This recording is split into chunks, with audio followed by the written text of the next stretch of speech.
दोस्तों, आज हम इस वीडियो में विक्रम बेताल की प्रसिद्ध बेताल 25 कहानियों में से एक दगड़ू की स्वप्न कहानी को सुनेंगे। घनघोर अंधेरी रात में राजा विक्रम अपनी खुली तलवार लिए बेताल को पकड़ने आगे बढ़ते हैं और अपने पराक्रम से बेताल को वश में करके अपने पीठ पर लाद कर ले जाने लगते हैं। सफर लंबा होने के कारण बेताल राजा विक्रम को कहानी सुनाता है और हमेशा की तरह शर्त रखता है कि अगर कहानी सुनने के बाद तुमने उत्तर देने के लिए मुंह खोला तो मैं उड़ जाऊंगा। बेताल कहानी सुनाना शुरू करता है। चंदनपुर गांव में एक वृद्ध स्त्री रहती थी। उसका एक बेटा था जिसका नाम दगड़ू था। वह स्त्री नए पुराने कपड़े सिलने का काम करके अपना और अपने बेटे का पेट पालती थी। दगड़ू एक कामचोर और आलसी लड़का था और दिन रात सपने देखा करता था। दगड़ू के साथ एक बड़ी परेशानी थी कि उसे अक्सर बुरे सपने ही आते थे और जब भी कोई बुरा सपना आता था वह सपना हकीकत बन जाता था। एक दिन दगड़ू को सपना आता है कि कुछ लोग नव विवाहित दंपति और बारात को लूट रहे हैं और उनसे मारपीट भी कर रहे हैं। दगड़ू ने जिसे सपने में देखा होता है वही दुल्हन बनने वाली लड़की अपनी शादी का लहंगा सिल जाने के बाद वापस लेने दगड़ू की माँ के पास आती है। दगड़ू फौरन उसे सपने वाली बात कह देता है। वो लड़की अपनी माँ और ससुराल वालों को यह बात बताती है, पर सब लोग इस स्वप्न वाली बात को वहम समझकर अनसुना कर देते हैं। शादी के बाद जब वर वधू बारात के साथ जा रहे होते हैं तब सपने वाला वाकया सच में घटित हो जाता है और इस पूरी घटना में दगड़ू पर आरोप लगते हैं कि वही लुटेरों से मिला होगा, वरना उसे कैसे पता चल सकता है कि ऐसा ही होगा।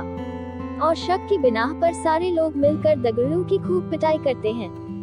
इस घटना के कुछ दिनों बाद एक रात दगड़ू को सपना आता है कि मोहल्ले में रह रही चौधरान का नया मकान गृह प्रवेश के दिन जलकर खाक हो जाता है। तभी अगले ही दिन चौधरान उस मकान को बनवाने की खुशी में लड्डू लेकर दगड़ू की मां के पास पहुंचती है और गृह प्रवेश समारोह के दिन जलसे में आने का न्योता देती है। वहीं पर सपने की बात दगड़ू फौरन अपनी मां से और चौधरान से कह देता है। चौधरान गुस्से से लाल पीली हो जाती है और उल्टा दगड़ू की मां को ही कहने लगती है कि तुम्हारा बेटा ही काली जुबान वाला है और उसके बोलने से ही सबके साथ अनर्थ हो जाता है। चौधरान गुस्से में जली कटी सुनाकर मां बेटे को भला बुरा कहकर वहां से चली जाती है। गृह प्रवेश समारोह के दौरान कोई घटना ना हो इसके लिए पक्के इंतजाम किए जाते हैं, पर फिर भी किसी ना किसी तरह आग की चिंगारी चौधरान के भव्य मकान के पर्दों में लग जाती है और देखते देखते रौद्र रूप धारण करके पूरा मकान जलाकर खाक कर देती है।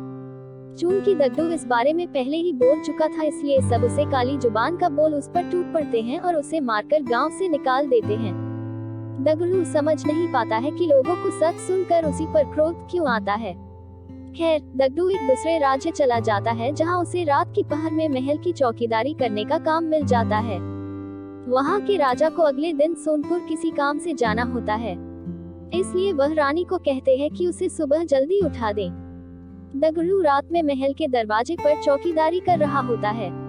तभी अंधेरा होने पर उसे नींद आ जाती है और फिर उसे सपना आता है कि सोनपुर में भूकंप आया है और वहां मौजूद सभी व्यक्ति मर गए हैं।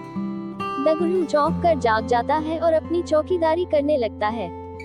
दगड़ू सुबह राजा के सोनपुर जाने की बात सुनता है। तभी उनका का रथ रुकवा कर अपने स्वप्न वाली बात राजा को बता देता है।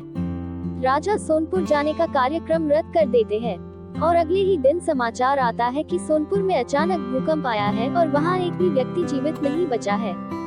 राजा तुरंत दगड़ू को दरबार में बुलाकर सोने का हार भेज देते हैं और उसे नौकरी से निकाल बाहर करते हैं। इतनी कहानी सुनाकर बेताल रुक जाता है और राजा विक्रम को प्रश्न करता है कि बताओ, राजा ने दगड़ू को पुरस्कार क्यों दिया और पुरस्कार दिया तो उसे काम से क्यों निकाला। राजा विक्रम उत्तर देते हैं कि दगड़ू ने अमंगल स्वप्न देखकर उसका वृतांत बताकर राजा की जान बचाई, इसलिए उसने दगड़ू को पुरस्कार में सुवर्ण हार दिया और दगड़ू काम के वक्त सो गया, इसलिए राजा ने उसे काम से निकाल दिया। बेताल अपनी शर्त के मुताबिक राजा विक्रम के उत्तर देने के कारण हाथ छुड़ाकर वापस पेड़ की ओर उड़ गया।